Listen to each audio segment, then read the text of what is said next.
you done now? Hey everybody, welcome to Back to the Future, the podcast. And before we start the show today, I want to tell everybody that this podcast is brought to you by Scoutmaster, the free and new app for film and TV shooting locations. Now users can scout the world and master the movies with Scoutmaster, which features GPS navigation powered by Google Maps and which also features the most comprehensive database of shooting locations available on the web. Thinking of planning a trip around locations to your favorite films and shows? Curious to see what films and shows were shot in your own neck of the woods? Scoutmaster's got you covered. It's free. It's free. On both the Google Play and the App Store, Scoutmaster contains tens of thousands of shooting locations around the globe to films and shows of all genres, from action to romance, drama to comedy, horror to sci-fi, maybe Back to the Future, and all locations are gathered and verified from hundreds of online sources. Unable to find shooting locations to your own personal favorite titles? Well, Scoutmaster's got you covered there as well with its free 48-hour guarantee. Users can easily request any film or television title, no matter how obscure, and Scoutmaster will scout that title's locations for you in 2 days or less, absolutely free. That's insane. Join Scoutmaster's community of film enthusiasts. Scout your own discovered shooting locations for full credit, and as a bonus, Scoutmaster's map also includes memorabilia museums, themed tours, and even rare behind-the-scenes locations that inspire the on-screen action of your favorite films and shows. Sign up free today on Google Play and the App Store, or find out more information on ScoutmasterApp.com. That's all one word, ScoutmasterApp.com. Scout the world and master the movies with Scoutmaster. Hi, everybody. This is Bob Gale, co-creator of Back to the Future, and you're listening to Brad Gilmore. Oh, Brad, what have you done now? Doc! Okay, relax, Doc. It's me. It's Martin. Oh, it can't be. Just sent you back to the future. Oh, I know you did send me back to the future, but I'm back. I'm back from the future. Great Scott. Wait a minute, Doc. Are you telling me that you built a time machine? Out of a DeLorean? The way I see it, if you're gonna build a time machine into a car, why not do it with some style? Whoa, this is heavy. Hello, everybody, and welcome to Back to the Future, the podcast, the only podcast looking back in time at the greatest film trilogy of all time, Back to the Future. I'm your friend in time, Brad Gilmore, and boy, do we have a show for you today. Season 7 finale of this podcast, and it came in a way that I did not expect. I was fully expecting to do a full-length commentary of Back to the Future Part 2 to bookend this season, and then I was going to get right into Season 8, because I already have several things lined up for Season 8, and then I said, you know, what better way to close this chapter of Season 7 in the same way that it began? And there's a special coming out on Discovery Channel called Expedition Back to the Future. And I knew this has been coming for some time, and, you know, one thing leads to another. I get in contact with the Discovery Channel, and next thing I know, the doc himself, Christopher Lloyd, joins me today on Back to the Future, the podcast, to close out the season. I had a snippet of a conversation with him from earlier this, or from, was it earlier this year or was it last year? Last year. I had a snippet of a conversation with him from last year, and I played that on the season premiere of Back to the Future, the podcast, Season 7, and then the next episode was Bob Gale. Now look at this. The penultimate episode of Season 7 was with Bob Gale, and the finale is going out like we started. I talk to Christopher Lloyd. We had a Zoom conversation when he was in the middle of filming some project that he's working on. I guess it's a top secret one. But we talk about Expedition Back to the Future. I asked Christopher Lloyd which of the movies is his favorite. What would be a bigger detriment to society if this man was in power? Biff from the alternate 1985 or Judge Doom from Who Framed Roger Rabbit? We also talk about his visit to the DeLorean Motor Company's headquarters here in Houston, Texas, and so much more. You know, we really got to, it was really an honor. And they say you're never supposed to meet your heroes, but I really believe if you can give someone their flowers, you need to go ahead and do it. And I got to give Christopher Lloyd his flowers on this episode at the very end of the show. And, the Doc is an icon.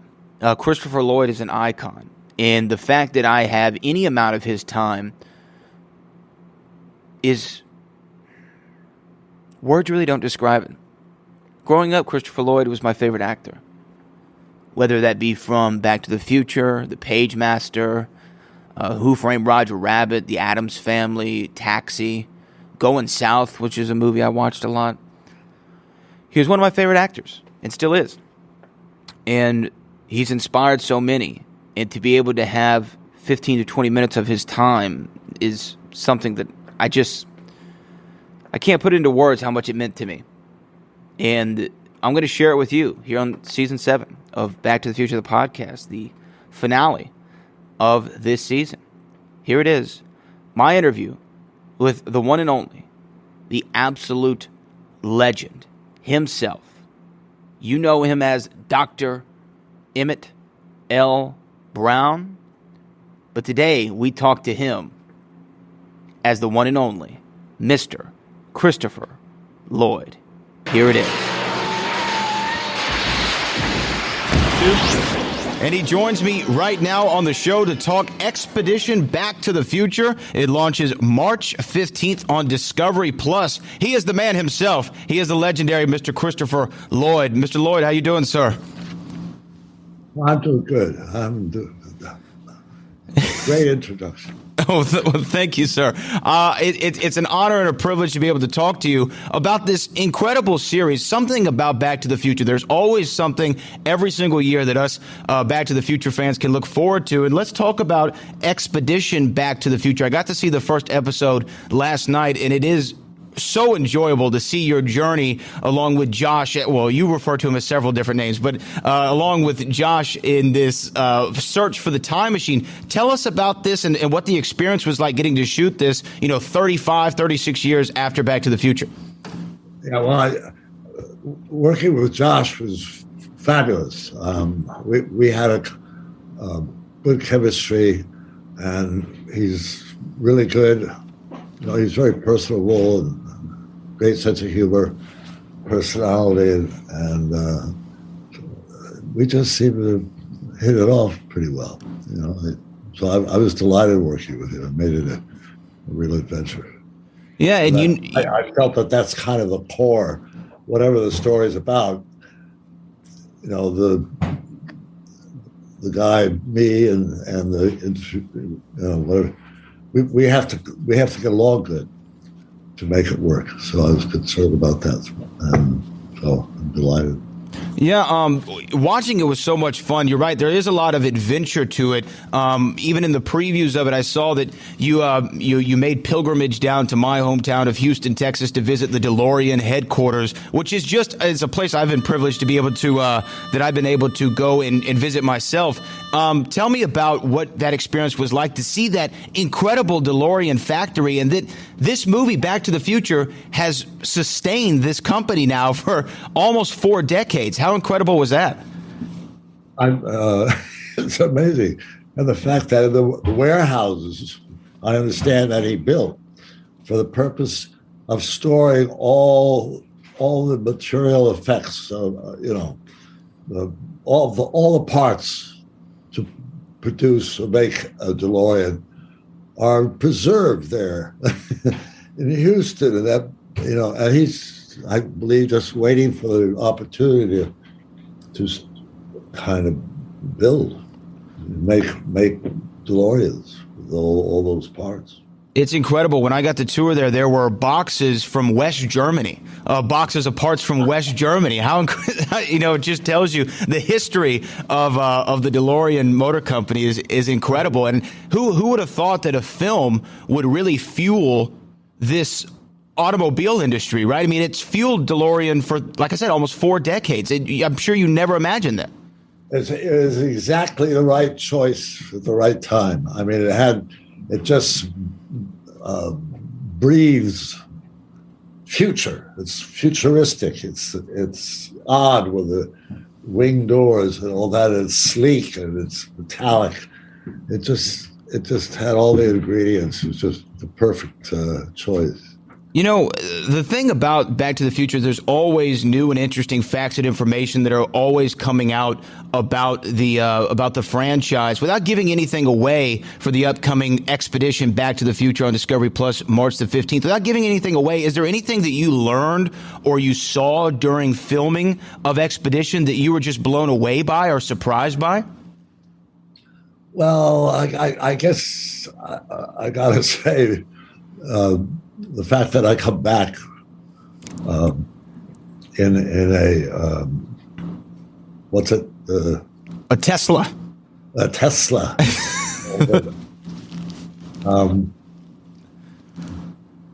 It's a different image, totally, but it's kind of fun, you know. Doc's fooling around with other possibilities, so Doc decided to, make it a Tesla. It's kind of really the next logical step, right? If you think about, when I saw that last night, I was thinking about it. I was like, the natural progression would be from the DeLorean to today's times. It would be a Tesla, right? I mean, it just makes proper sense. Yeah. And who knows? Elon Musk might have already figured out time travel. Yeah. Okay. You never know. I love these films since I first saw them when I was very young, and the Back to the Future franchise has had such a massive impact on the entire world. But being from Texas, like I said, I always had an affinity. I think that's part of being a Texan is when you're born, you automatically love Westerns. So when Back to the Future 3 was a Western, I absolutely loved that. And for the longest time, it was my favorite of the three films. I ask you, did you enjoy working on Back to the Future 3 to be in that Western? Because I actually saw another movie you did, Going South, which was also a Western movie with Jack Nicholson and all that. Did you enjoy the Western motif? And which of the three is your personal favorite? Well, that happens to be my personal favorite. Look at that. I on a button. Yeah. I just, I love, I grew up with the Western mystique in my head. And I went to a ranch for a summer in Wyoming, and did all this Western stuff. And so I have feel kind of affinity with that. So I loved it. I loved the, horseback riding. Doc has a romance. I mean, and what else? There's some other factor in there, but it just was good. Yeah, and to me, and I love the second movie, but to me, the third one is most similar to the first one in the ways of you're stuck in the past. You don't have a clear way to get back to the future. And in the first movie, it's more Marty's journey. In this one, it was more of yours. Right. Yeah. Life's funny. We're speaking the same language, I see.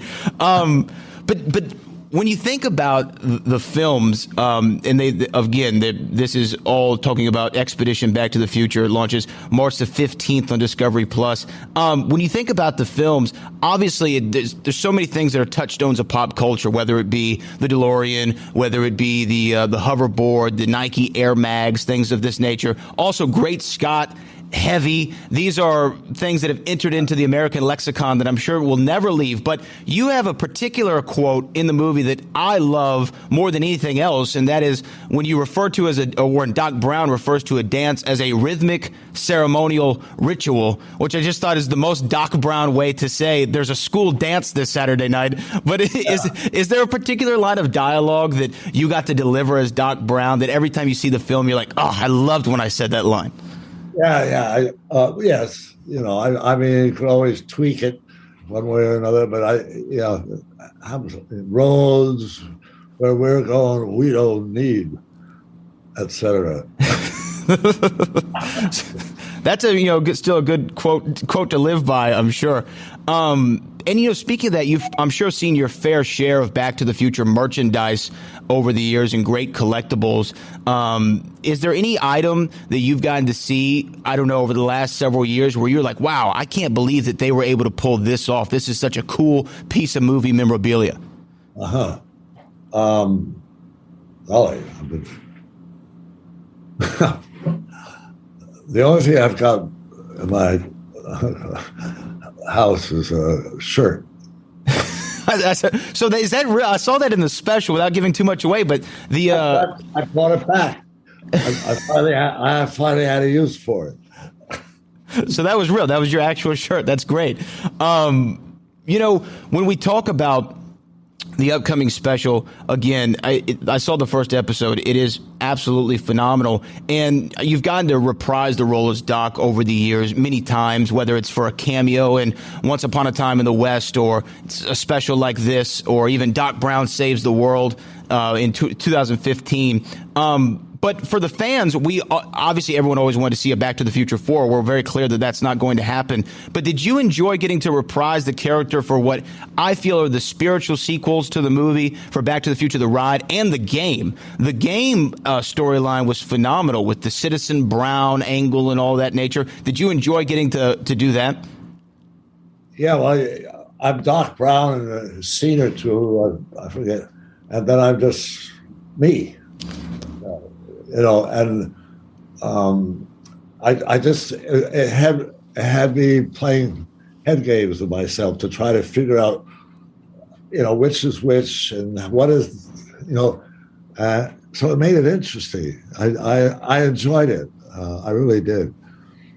And I enjoyed bringing Doc back, the challenge of it and all that. But I'm not supposed to be a character. I'm just supposed to be me.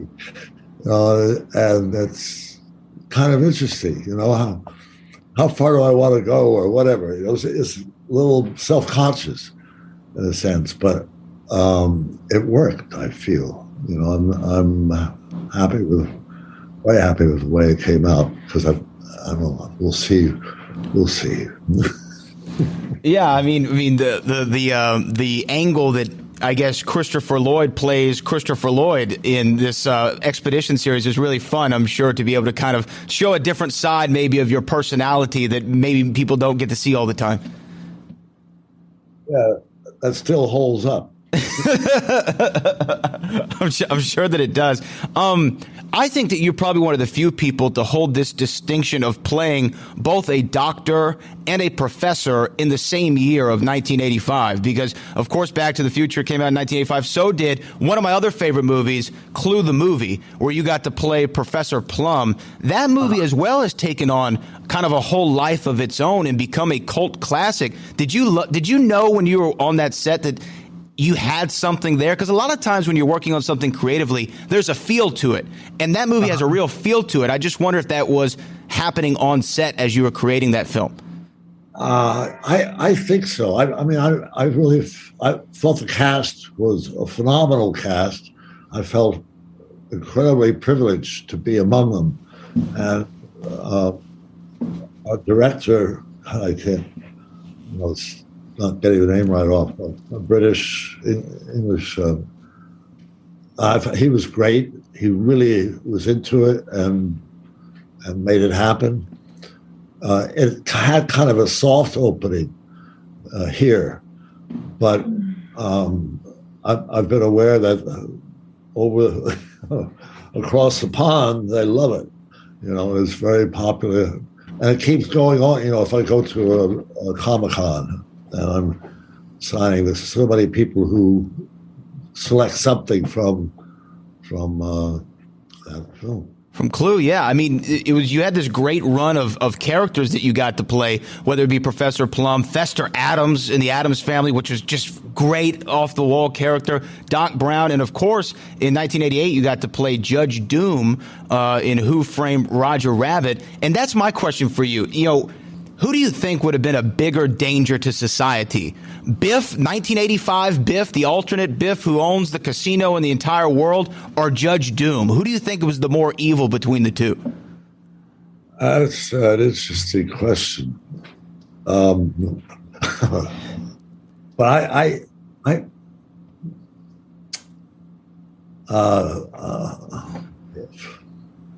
feel Biff was a little more dangerous. Besides the fact that he was real, but I think Judge Doom. I don't think he had that kind of melanoma or whatever it is. Huge. He's not out to conquer the world. He's got his own little pocket where he handles things.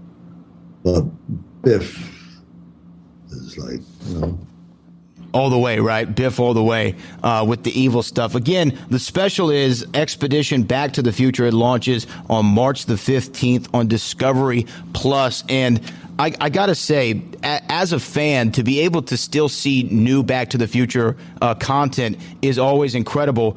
They say that you're never supposed to meet your heroes or never talk to them or meet your idols. But I will say for myself personally, I have to give you credit while I have the opportunity to. You've been an incredible influence on my life and so many others. I've long said since I was a young man that Christopher Lloyd is my favorite actor of all time. And that statement still stands true. The energy, enthusiasm you bring to every project is felt by audience members the worldwide. And I just want to say, sir, it's an honor to speak with you. And thank you for your incredible career and all the work and entertainment that you've given to us over the years.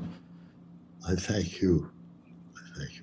All right, that is Christopher Lloyd. The special is Expedition Back to the Future. It launches on March the 15th on Discovery Plus, exclusively on Discovery Plus. So everybody go check that out this weekend. This is the great Christopher Lloyd. Mr. Lloyd, thank you so much. It has been an absolute honor.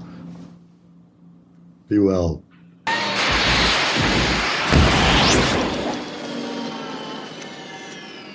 And there he was, the Doc, Christopher Lloyd, joining me on Back to the Future, the podcast finale of Season 7. I want to thank everybody, and I mean everybody, for joining me on this season of the podcast. That's both episodes with Bob Gale, both episodes with Christopher Lloyd.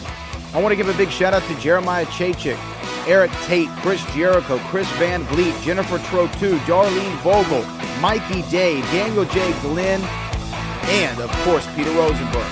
That has been Season 7 of Back to the Future Podcast, but don't worry. I'm your friend in time, Brad Gilmore, and I will see you in the future.